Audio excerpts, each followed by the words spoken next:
Hello दोस्त, मैं ऋषु कुमार आप लोग के बीच में मैं केमिस्ट्री का कुछ टॉपिक लेकर आया हूँ। बोला कि ज़िंदगी की राहों में अकेले ही चलना पड़ा। ज़िंदगी की राहों में अकेले ही चलना पड़ा। खुशियों के बाज़ार में दर्द से मिलना पड़ा। हर मोड़ पे मिली बस ठोकरें हज़ार। हर मोड़ पर मिली ठोकरें हज़ार, पर यही ठोकरें मुझे लड़ना सिखा गई हर बार।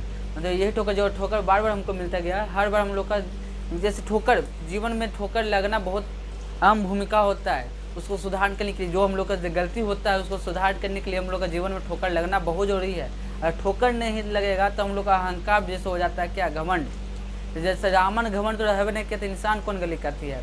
इसलिए घमंड कभी किसी बार में नहीं रखना चाहिए कि हम जो है कि और कोई नहीं है। ऐसा कोई बात नहीं है, हमसे भी बढ़ के कोई है।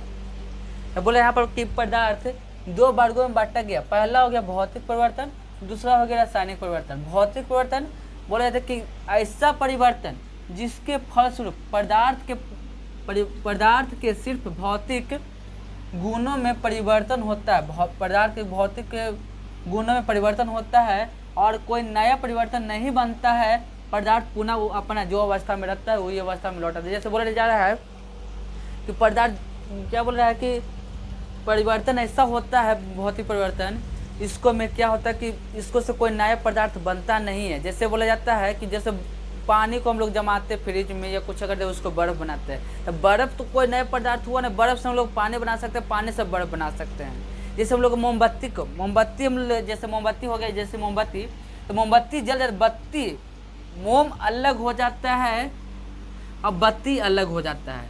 इसलिए बोला जाता है कि बत्ती के जलना भौतिक परिवर्तन नहीं है, बाकी अथी का मोम का जलना भौतिक परिवर्तन है। यहाँ पर कोई पूछ सकता है कि मोमबत्ती का जलना क्या भौतिक परिवर्तन है कि रासायनिक परिवर्तन, दोनों है। यहाँ पर पूछा है कि बत्ती, खाली सिर्फ बोला कि बत्ती क्या है, तो बत्ती क्या है, रासायनिक परिवर्तन है। और मोम क्या है, भौतिक परिवर्तन। मतलब कि मोम को हम जैसे चाहेंगे वैसे हम ढाल सकते हैं, बाकी बत्ती को हम दोबारा जो रहेगा उस अवस्था में उसको नहीं ला सकते। बाकी मोम को हम जो अवस्था में रहेगा वो अवस्था में ला सकते हैं। इसे यहाँ पर देखिए, पानी से बर्फ का बनना, पानी का बर्फ जमना। जैसे पानी हो गया, ये पानी हो गया, ये बर्फ हो गया। इसको पिघलाएंगे तो ये बन जाएगा, इसको जमाएंगे तो ये बन जाएगा। मतलब एक दूसरे को विपरीत हुआ कि नहीं हुआ, एक दूसरे को विपरीत हुआ कि नहीं हुआ।